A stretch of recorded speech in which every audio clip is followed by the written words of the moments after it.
আচ্ছা তোমার কি জীবনে লজ্জা শরম হবে না?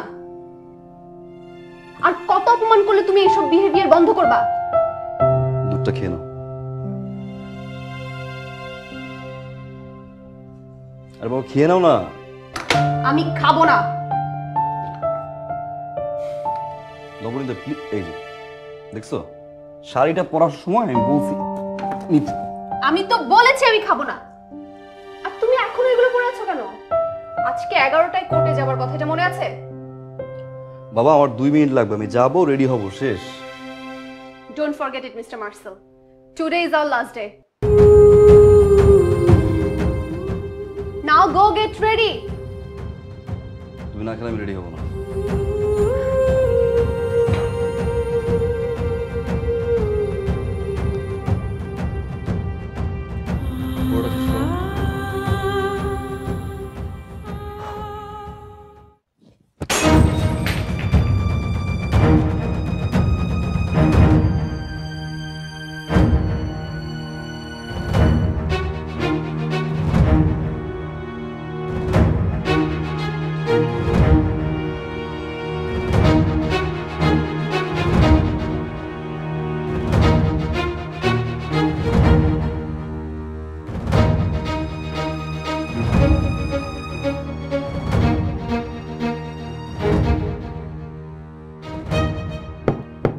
Order order.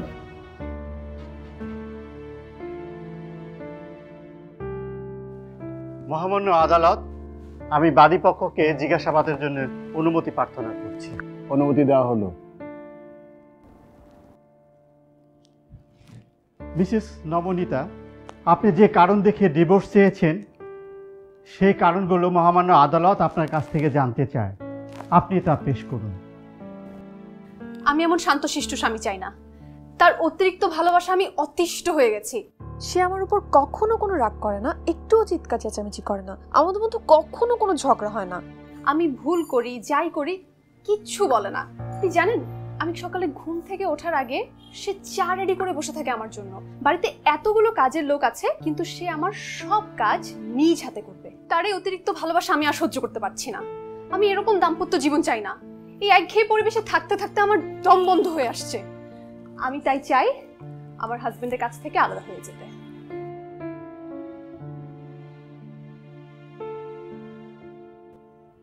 আপনি আপনার স্বামীর কাছে কি ধরনের আচরণ আশা করেন?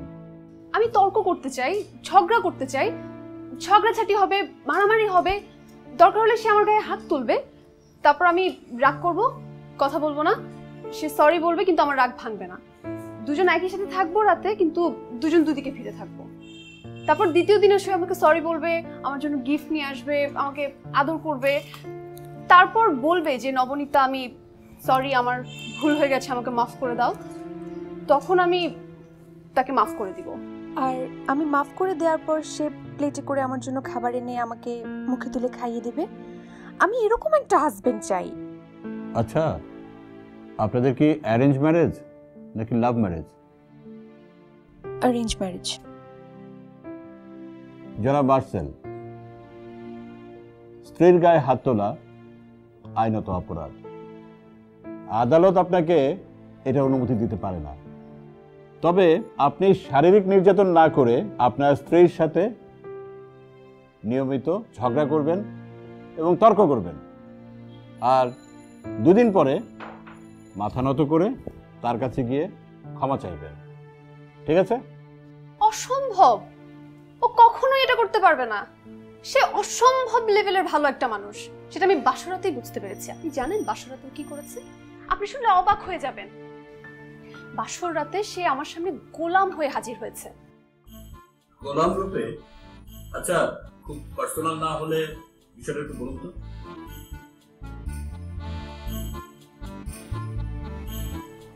আমাদের নতুন বিয়ে হয়েছে, নতুন বউ কি করে? সাজুগুজু করে বসে থাকে। আমিও সেভাবে বসে আছি, অপেক্ষা করছি আমার হাজবেন্ডের জন্য।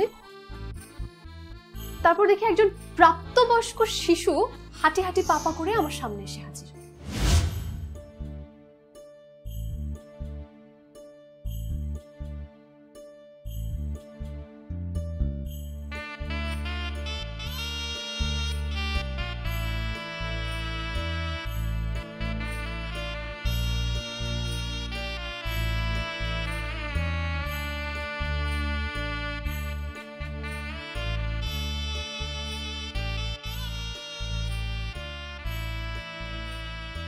আসসালামু আলাইকুম।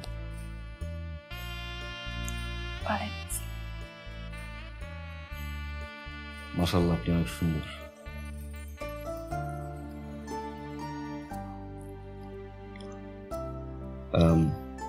আপনি কোনো কিছু নিয়ে কখনো টেনশন করবেন না।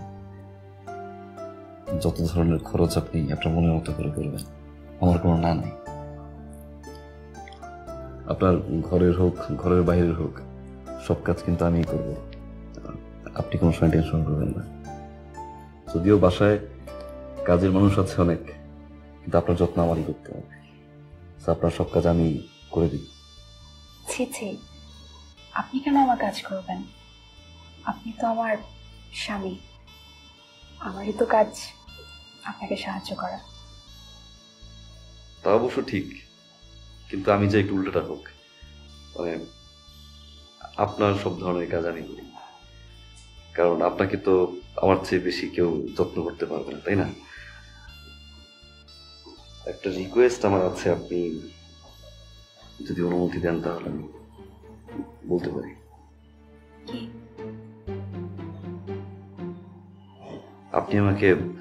আপনি বলবেন না প্লিজ, আপনি আমাকে তুমি করে বলবেন, এটা আমার খুব পছন্দের। ঠিক আছে। আপনি ঘুমান, বিশ্রাম নেন। সারাদিন যে পরিমাণে সেলফি তুললেন আপনি, মানুষজনের একটা প্রেশার ছিল। আপনি ঘুমান। একটু মশা থাকে, টানাই মশারি তো টানানো যাবে না, দেখি মশা মারো।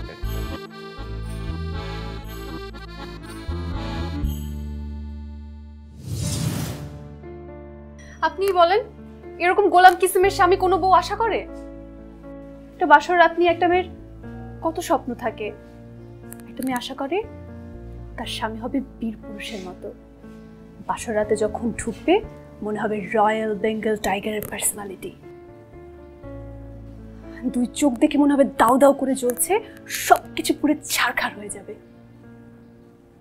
অথচ আমার ভাগ্যে একটা নেহায়েত প্রাপ্তবয়স্ক শিশু।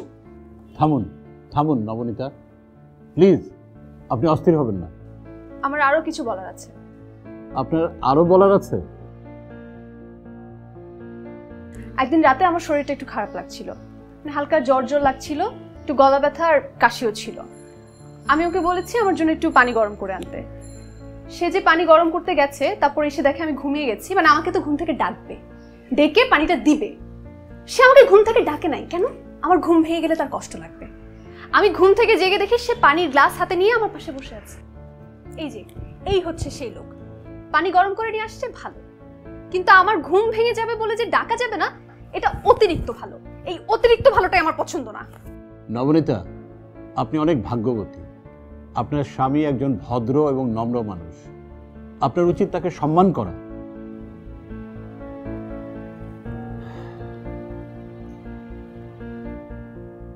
আপনাদের এই মধুর সমস্যার সমাধান ডিভোর্স হতে পারে না। নবনীতা, আপনি যে অভিযোগ এনেছেন আদালত সেটা আমলে নিবে না। আদালত এই মর্মে আদেশ প্রদান করছে, মিস্টার মার্সেল এবং নবনীতা, আপনাদের দুজনকে একই ছাদের নিচে বসবাস করতে হবে।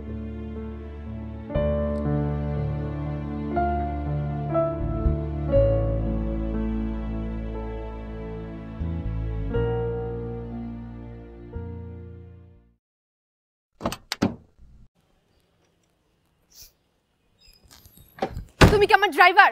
এরকম চামচামি করতে মানা করছি না? টিস্যু দাও।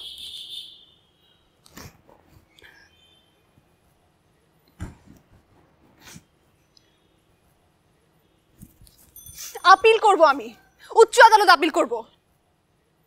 থাকবো না তোমার সাথে আমি। উঠো গাইতে, গাইতে তো উঠো। শোনো নবনীতা, ডরিমন, কত শোনো, রাস্তা সিনকেট শোনো, প্লিজ চলো। তুমি সরো আমার সামনে। বাসায় চলো, বাসায় গিয়ে কথা বলি আমরা। আমি যাব না তোমার সাথে। বাসায় যাই, লিসেন টু, বাসায় যাই, বাসায় কথা বলি। গাইড ড্রাইভার, থাকবো না, না থাকতে হবে না। আমরা বাসায় যাই, বাসায়